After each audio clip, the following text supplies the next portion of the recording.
Hello everyone, a very welcome to all of you on today's video। तो आज का हमारा वीडियो बहुत ही इंटरेस्टिंग होने वाला है। आप सभी ने हाल फिलहाल में एक टर्म बहुत ज़्यादा सुन रहे होंगे, मोदी 3.0, मोदी गवर्नमेंट 3.0।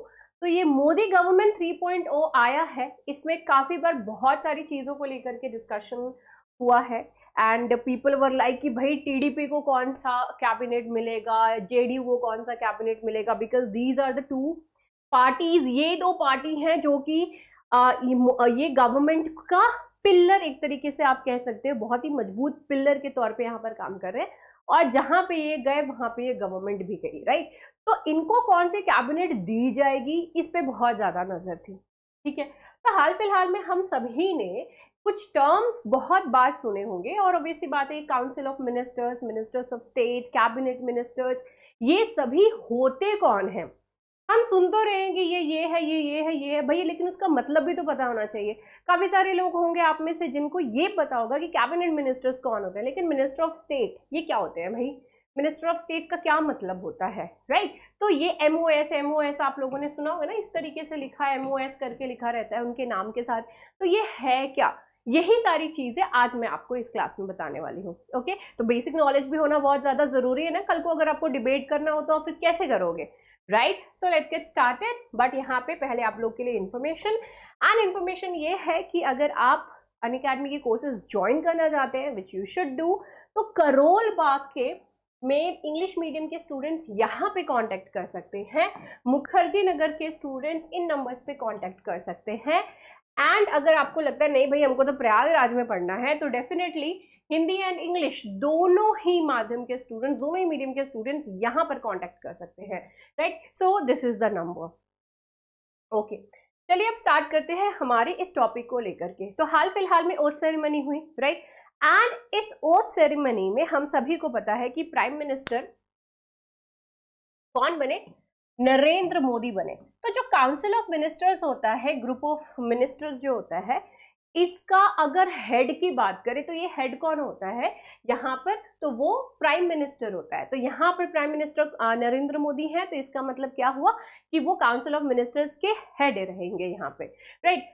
यहाँ पे कैबिनेट मिनिस्टर्स 30 कैबिनेट मिनिस्टर्स को सिलेक्ट किया गया है, 5 मिनिस्टर्स ऑफ स्टेट है यहाँ पे जो कि इंडिपेंडेंट चार्ज रहेगा, एंड 36 मिनिस्टर ऑफ स्टेट है, ठीक है। एक इंडिपेंडेंट चार्ज के 5 हैं, ठीक है, and minister of state total कितने हैं यहाँ पर 36 है।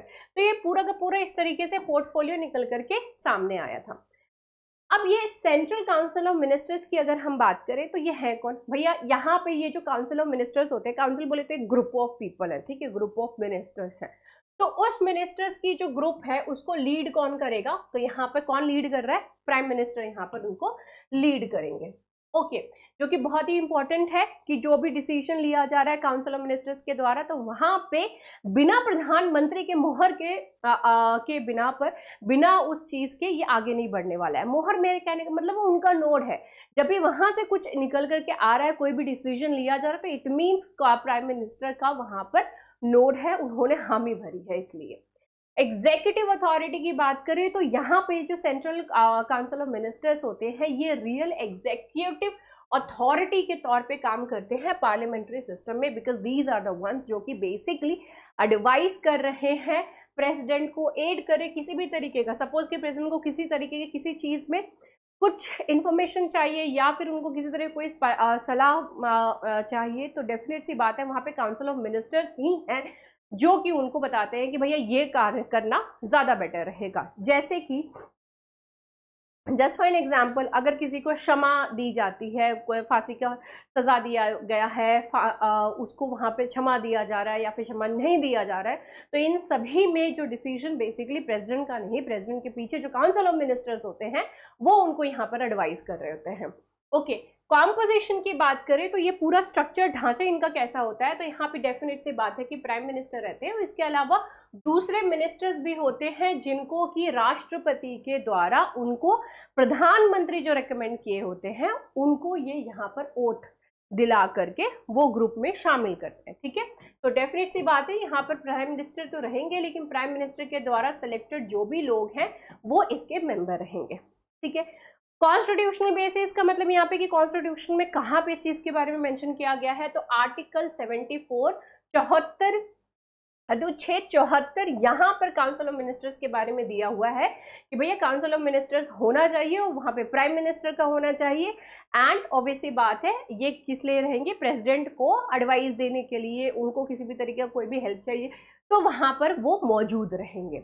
साइज तो टोटल कितने मिनिस्टर्स यहाँ पर हो सकते हैं, तो ये चीज अनुच्छेद 75 यानी कि आर्टिकल 75 में ये चीज दी हुई है कि साइज 15% होगा लोकसभा की जो भी स्ट्रेंथ है उसके हिसाब से। ठीक है, तो मान लीजिए कि लोकसभा की स्ट्रेंथ जो है वो 500 है, तो इसका 15% आपको निकालना है और वही क्या होगा, यहाँ पे इनकी साइज लिमिट होगी, इससे ज्यादा नहीं होना चाहिए।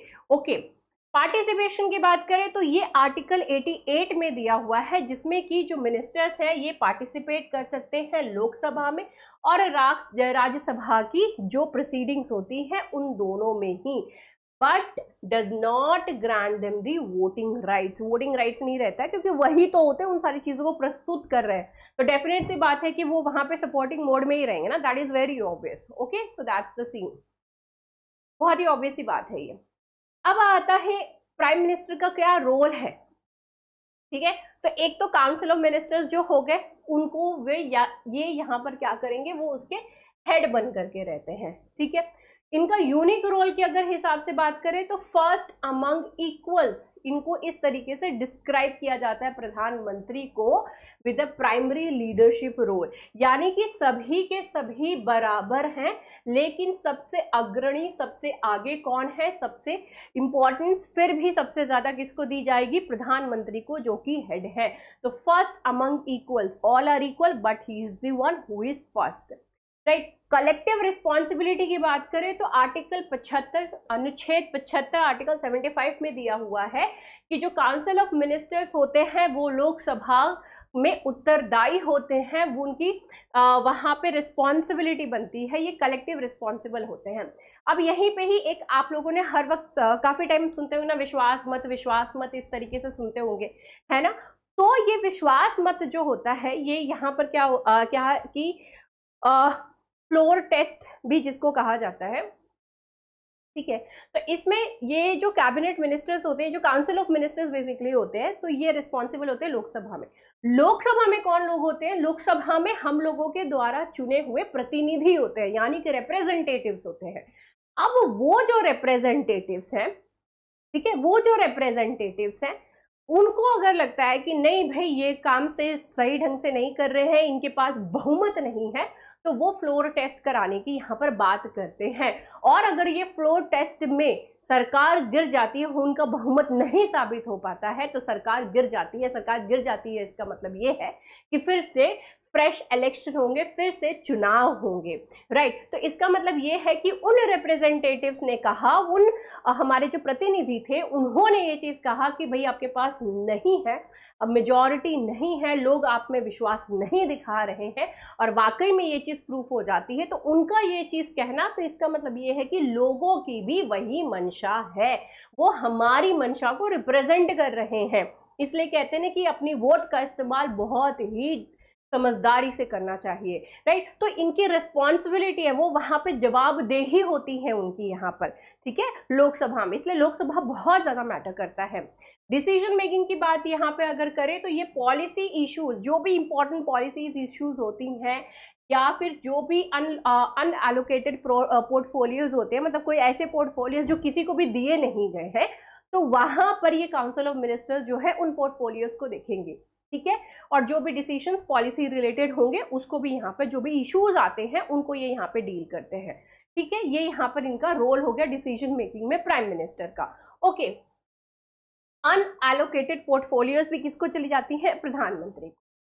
स्पेसिफिक ड्यूटीज की अगर हम बात करें तो he chairs the ministry of personnel public grievances and pensions, ये यहाँ पर इस चीज को डील कर रहे थे। इसके अलावा department of atomic energy and department of space, इसको सुपरवाइज करना। इसके अलावा कैबिनेट सेक्रेटेरिएट के हेड होते हैं, नीति आयोग के हेड होते हैं, and appointments committee of appointments committee of the cabinet, इसके भी हेड होते हैं, ठीक है। इन सभी में इनका जो है कहना, इनका कोई शब्द कुछ भी बोल देना बहुत मायने रखता है। अब कैबिनेट मिनिस्टर्स की बात आती है, तो जो भी मिनिस्टर्स होते हैं उसमें ये बहुत ज्यादा पावरफुल बेसिकली माने जाते हैं। They are the one who are second to the prime minister, first among the equals की बात कही थी मैंने, तो सबसे पहले कौन आ जाता है, प्रधानमंत्री, उसके बाद आ जाते हैं यहाँ पे cabinet ministers, senior most ministers, उनको ये कैबिनेट मिनिस्ट्री दी जाती है जिनको अच्छा खासा एक्सपीरियंस होता है, ऐसा नहीं कि किसी को भी उठा करके दे दिए, ठीक है। रिस्पॉन्सिबिलिटीज की बात करें तो स्ट्रेटेजिक और इंपॉर्टेंट मिनिस्ट्रीज इनको यहाँ पर दी जाती है, तो उन मिनिस्ट्रीज को से रिलेटेड जो भी काम होते हैं, जो भी डिसीजंस होते हैं, ये वही लेते हैं। फाइनेंस मिनिस्ट्रीज का देखना, होम रिलेटेड, होम अफेयर्स देखना एंड ऑल, फॉरेन अफेयर्स देखना, तो ये सारी चीजें जिसको भी ये पोर्टफोलियो दिया जाता है तो वो उस चीज को वहां पे डील कर रहे होते हैं। अथॉरिटी की बात करें तो ये ऑर्गेनाइज करते हैं और अटेंड करते हैं मीटिंग्स को, एंड जो भी पॉलिसी, जो भी इंपॉर्टेंट पॉलिसी डिसीजंस होते हैं उनको यहाँ पर ये लेते हैं। अभी हाल फिलहाल में कुछ की अपॉइंटमेंट्स है कैबिनेट मिनिस्ट्रीज का जो कि यहाँ पे दिया हुआ है, कोई खास फेरबदल तो हुआ ही नहीं है। अमित शाह को ही होम मिनिस्ट्री मिली है, नितिन गडकरी को ministry of road and transport highways मिला है, जो कि ऑब्वियसली बात है कि बहुत अच्छा कर रहे थे। निर्मला सीतारमण फिनेंस मिनिस्टर बनी है, Rajnath Singh defence minister, so there is nothing which has been change, कुछ भी चेंज यहाँ पर नहीं दिख रहा है। अब ministers of state independent charge की बात करते हैं, जो इंडिपेंडेंट है, ठीक है, ये स्पेसिफिक डिपार्टमेंट होती हैं, ठीक है, ये स्पेसिफिक डिपार्टमेंट होती हैं जहां पे कि कैबिनेट मिनिस्टर्स अपनी नजर नहीं रखे हो, ठीक है। तो ये वो मिनिस्ट्रीज होती हैं, ये वो डिपार्टमेंट्स बेसिकली होते हैं, तो उनको मिनिस्टर्स ऑफ स्टेट ये इंडिपेंडेंट चार्ज बोला जाता है, जिनको भी ये पोर्टफोलियो, मतलब जिनको भी यहाँ पर नियुक्त किया जाता है। मिनिस्टर्स ऑफ स्टेट की अगर हम बात करें तो minister of state cabinet ministers को असिस्ट करते हैं डिफरेंट डिपार्टमेंट्स में। जो भी मिनिस्ट्री होती है उसमें बहुत सारे डिपार्टमेंट्स होते हैं, ठीक है, बहुत सारे डिपार्टमेंट्स होते हैं, तो उन डिपार्टमेंट्स में ये हेल्प आउट करते हैं, क्योंकि अब ऐसी बात है एक मिनिस्टर है वो सारी चीज़ों पे तो नज़र रख नहीं सकता, definitely he needs a helping hand चाहिए, तो वहाँ पे मिनिस्टर ऑफ स्टेट जो है यहाँ पे बहुत ज़्यादा हेल्पफुल रहते हैं। अभी कुछ न्यू अपॉइंटमेंट्स हुई हैं एंड कुछ जो है हटा भी दिए गए हैं, खैर वो हमारे लिए इतने इंपॉर्टेंट नहीं है यहाँ पे। अब इनके जो रोल्स होते हैं मिनिस्टर्स ऑफ स्टेट और ministers of state independent charge and minister of state के, उनके बारे में हम यहाँ पे जान लेते हैं।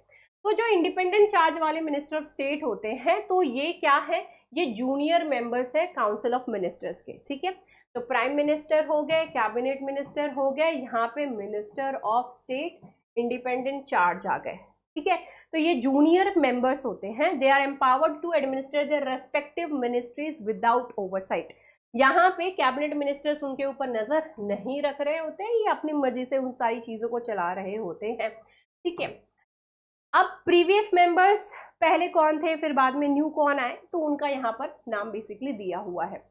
मिनिस्टर्स ऑफ स्टेट की अगर हम बात करें तो ये असिस्टिंग रोल में है, अभी मैंने आपको जस्ट बताया ही, तो इनका काम क्या रहता है, कैबिनेट मिनिस्टर्स को असिस्ट करना है, उनको अपने काम करने में हेल्प आउट करना है, रिस्पॉन्सिबल होते हैं जो भी स्पेसिफिक फंक्शन है, जैसे कि मतलब जो भी उनको बताया जाता है कि भाई आपके ये चीज़ों पे नज़र रखनी है, काम करवाना है, तो उन सारी चीज़ों को कराने की जिम्मेदारी उनकी होती है।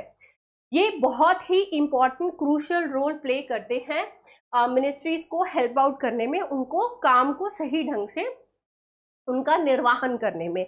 जैसे कि कुछ बहुत ही इंपॉर्टेंट मिनिस्ट्रीज है, सारी मिनिस्ट्रीज बहुत इंपॉर्टेंट होती है, लेकिन जो बहुत ही क्रूशियल है जैसे कि home affairs, external affairs, health, education, ये कुछ ऐसे हैं जिसको इग्नोर किसी भी सिचुएशन में नहीं किया जा सकता है, राइट। तो यहाँ पर ये बहुत ही अच्छा, बहुत ही important and supporting role play करते हैं, और यही कारण है कि जिसकी वजह से यहाँ पर 2 या फिर 3 मिनिस्टर्स ऑफ स्टेट हो सकते हैं इन मिनिस्टर्स को, इन कैबिनेट मिनिस्टर्स को हेल्प आउट करने के लिए, ठीक है। तो ये कुछ चीजें हैं जो कि council of ministers and ministers of state के बारे में था।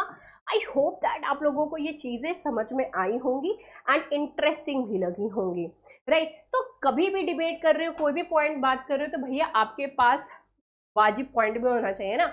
उसको मिनिस्टर ऑफ स्टेट बनाया, भाई क्या है, उसको मिनिस्टर ऑफ स्टेट क्यों बनाया, मिनिस्टर ऑफ स्टेट बनाना ठीक था, उनके पास उतना खास एक्सपीरियंस नहीं है, मिनिस्टर ऑफ स्टेट बना दिया, अच्छा है, उसके बाद एक्सपीरियंस होगा minister of state. Independent charge then cabinet ministers, जो कि सीनियर मोस्ट मिनिस्टर्स को दिया जाता है।